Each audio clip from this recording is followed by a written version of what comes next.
Hello, my dear students and aspirants. Today 10 days 21 से 31 अगस्त 2025 का current affairs dose लेकर के मैं प्रेजेंट हूँ। टाइम वेस्ट नहीं करेंगे, इधर उधर की बकवास की बातें नहीं होंगी, सिर्फ टू द पॉइंट हम लोग पढ़ेंगे और समझेंगे। पहला क्वेश्चन है, NASA IMM launched which AI model for solar storm prediction. अभी सोलर जानते हैं, वहाँ से भी एक स्टॉर्म उठता है, उसके प्रिडिक्शन, उसकी भविष्यवाणी करने के लिए नासा जो अमेरिका की अमेरिकन स्पेस एजेंसी, उसने और आईएमएम ने क्या लॉन्च किया, कौन सा एआई मॉडल लॉन्च किया है। ए में है सूर्य, बी में है पार्कर सोलर प्रोब, सी में है आदित्य 11 और डी में है ईएसए। तो इसका राइट आंसर है सूर्य। याद रखिएगा, वेरी इंपॉर्टेंट है ये। सूर्य, नासा और and IMM launched this AI model for solar storm prediction के लिए इसको किया है कि सोलर का जो होता है उसका प्रिडिक्शन हम कैसे कर सकें जो उस पर तूफान आते हैं। पार्कर सोलर प्रोब को जानते रहे, ये ह्यूमैनिटीज फर्स्ट मिशन था to explore the sun's corona. NASA के द्वारा 2018 में इसको छोड़ा गया था, सन के कोरोना को खोज करने के लिए, स्टडी करने के लिए। और एक car sized robotic spacecraft named after American solar astrophysicist Eugene Newman Parker, NASA's first mission named after a living researcher. 2018 में पार्कर सोलर प्रोब को छोड़ा गया था। पहली बार था नासा ने किसी जीवित रिसर्चर के नाम पर इसको छोड़ा था। एक कार के साइज का ये था स्पेसक्राफ्ट, इसको भी रिमेंबर रखिएगा। उसके बाद आदित्य L1 जानते हो, इसरो के द्वारा 2023 में छोड़ा गया, भारत का पहला सन मिशन था टू स्टडी द सन। और ईएसए माने यूरोप सोलर मिशन, इसने भी छोड़ा था। वैसे तो यूरोप स्पेस एजेंसी है, इसने भी 2020 में ज्वाइंट मिशन विद नासा के साथ सोलर स्टडी के लिए, सन की स्टडी के लिए इसने भी मिशन स्टार्ट किया था। CNSA यानी चाइना सोलर मिशन 2022 में टू स्टडी द सन, इसने भी शुरू किया था। भारत का याद रखिएगा, और अभी जो नासा ने और आईएमएम ने छोड़ा है उसको रिमेंबर रखिएगा। नेक्स्ट क्वेश्चन लेते हैं, question 2, how many languages are there in the 8th schedule of the constitution. Indian constitution के 8वीं अनुसूची में कितनी भाषाएं जो हैं वो हैं। इसमें क्वेश्चन है, अंश ऑप्शंस में है, ए में 14, बी में 15, सी में 18, डी में 22। तो राइट आंसर है 22, 22 लैंग्वेजेज हैं।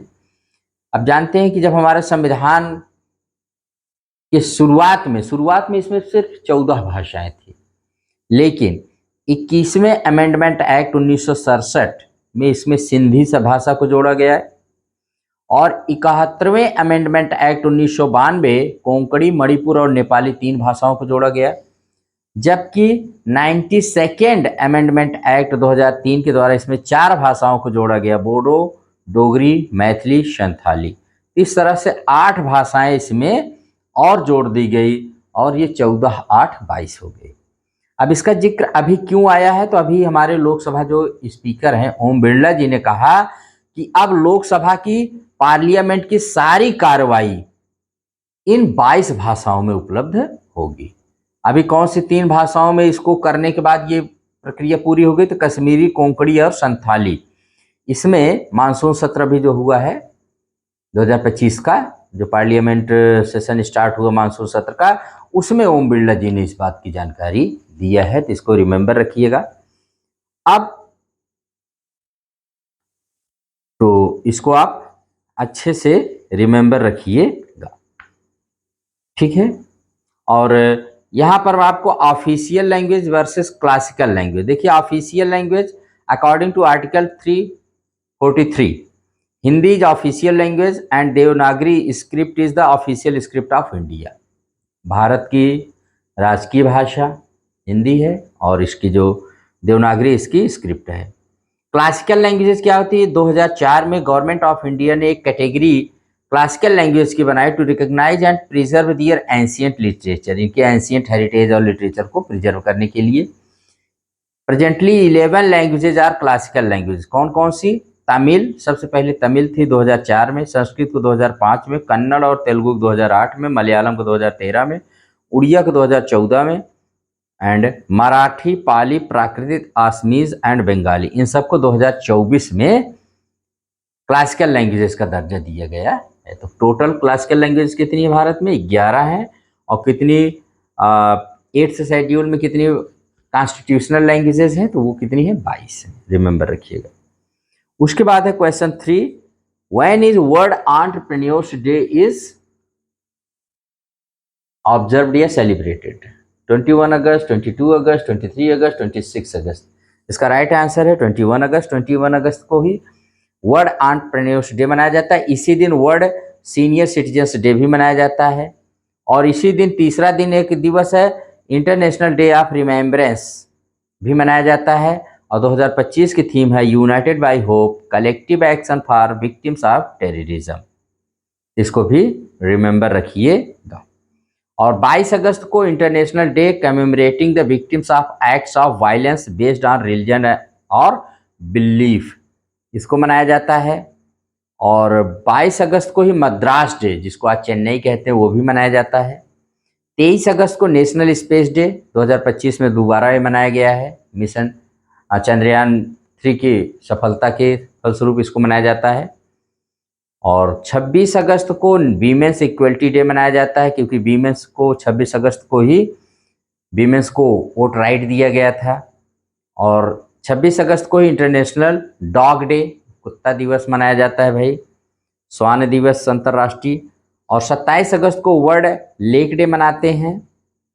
और 29 अगस्त, इसमें बहुत इंपॉर्टेंट डे है, नेशनल स्पोर्ट्स डे मनाया जाता है। मेजर ध्यानचंद की बर्थ एनिवर्सरी को हर साल मनाया जाता है।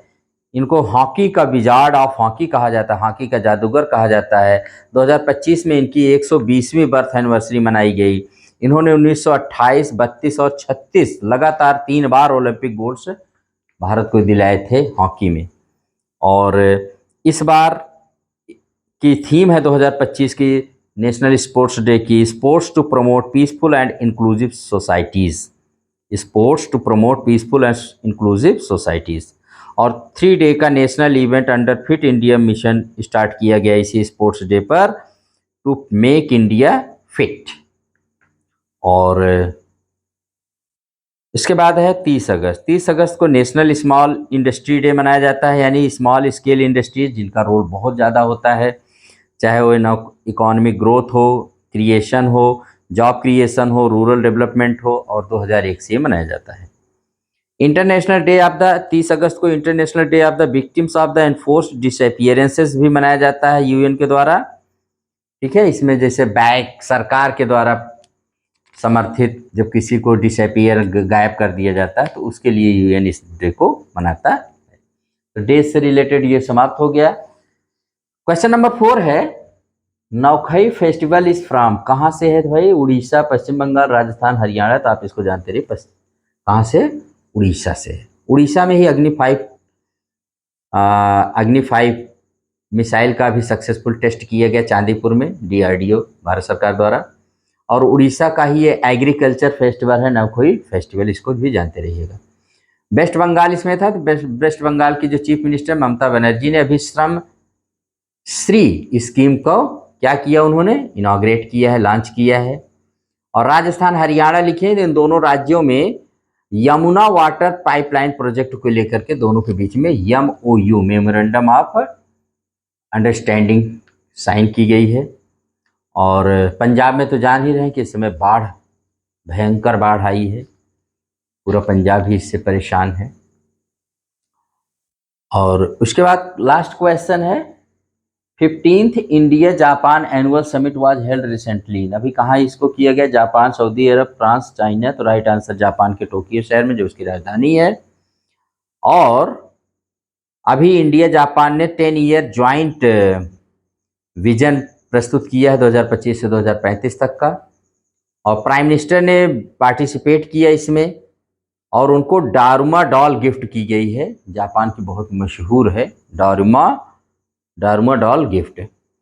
The doll traces back to Indian monk Bodhidharma के बताती है कि बारे में उनके कहानी। उसके बाद है Saudi Arab. India and Saudi Arab maritime cooperation अभी साइन हुआ है दोनों में। फ्रांस जिसकी राजधानी पेरिस है, इंडिया फ्रांस डिफेंस पार्टनरशिप अभी हुई है।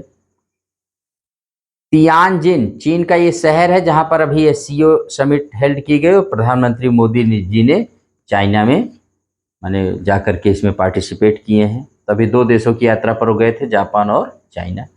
जापान में 15th India Japan annual summit में भाग लिया और चाइना में एससीओ समिट में उन्होंने भाग लिया। अब उसके बाद है कुछ वन लाइनर्स आपको बता देते हैं जल्दी से।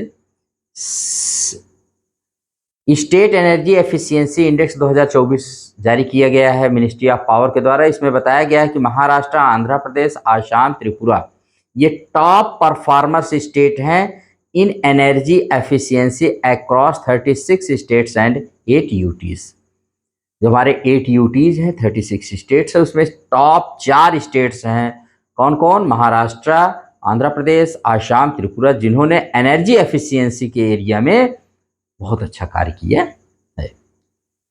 उसके बाद है फिजी। फिजी के प्राइम मिनिस्टर भी भारत आए थे और उन्होंने भारत के साथ स्ट्रेटेजिक डील किया। फिजी की कैपिटल है सुबा, याद रखिएगा, छोटा सा देश है, बहुत सारे भारतीय वहां पर रहते हैं। और South Korea passed a law to ban mobile phones in school classroom from March 2026। South Korea ने अपने यहाँ एक कानून पारित किया है कि अब 2026 मार्च 2026 से कोई भी स्टूडेंट क्लासरूम में मोबाइल यूज नहीं कर पाएगा। और साउथ कोरिया की राजधानी है Seoul. India and Bhutan signed an MOU to boost cooperation in agricultural allied sectors में इंडिया और भूटान ने मैंने साइन किया है। भूटान की राजधानी थिम्पू है। और Kerala has become India's first fully digitally literate state. Bharat का पहला फुल्ली डिजिटली लिटरेट स्टेट बन गया है केरला। और अनीश दयाल सिंह ये deputy national security adviser appointment किए गए हैं। अब यहाँ पर थोड़ा सा नेशनल सिक्योरिटी एडवाइजर के बारे में बता दें कि ये पोस्ट कब बनी, पहले कौन NSA थे और प्रेजेंट में कौन है। तो देखिए, पहली बार ब्रजेश मिश्रा, पहले NSA भारत के ब्रजेश मिश्रा थे। This post was created 19 November 1998 by the then government of Atal Bihari Vajpayee. 19 नवंबर 1998 के अटल बिहारी वाजपेयी गवर्नमेंट के द्वारा NSA की एक पोस्ट क्रिएट की गई, बनाई गई। और NSA जो होता है, NSA is assigned the rank of Union Cabinet Minister and ranks 7th in the Indian Order of Precedence। Bharat की जो वरीयता क्रम है उसमें 7वें स्थान पर आता है NSA। और इसको यूनियन कैबिनेट मिनिस्टर का दर्जा प्राप्त है। ठीक है। और India's NSA of India is chief adviser of PM of India and national security policy and international affairs. National security policy, international affairs में ये भारत के प्रधानमंत्री का चीफ एडवाइजर होता है, जो यही कहता है वही नेशनल लेवल पर और इंटरनेशनल लेवल पर ये बातें होती हैं। प्रेजेंट टाइम में अजीत डोभाल हमारे देश के NSA हैं। तो पहले ब्रजेश मिश्रा थे, अटल बिहारी वाजपेयी के समय में इस पोस्ट को क्रिएट किया गया था। और प्रेजेंट टाइम में अजीत डोभाल जी हैं NSA। और भी डिप्टी NSA कौन बने हैं? अनीश दयाल सिंह। तो याद रखिएगा, वेरी वेरी इंपॉर्टेंट है। उसके बाद है PM मोदी ने इनॉग्रेट किया green mobility projects in Hansalpur Gujarat. Launched Maruti Suzuki made in India e Vitara battery electric vehicle for export to over 100 countries. E Vitara Maruti Suzuki की पहली बैटरी चालित वाहन है और जिसको एक्सपोर्ट करने के लिए अभी मोदी जी ने इसको गुजरात के हंसलपुर में इसका उद्घाटन किया है। अभी भारत में ये लॉन्च नहीं हुई, बहुत जल्दी लॉन्च हो जाएगी।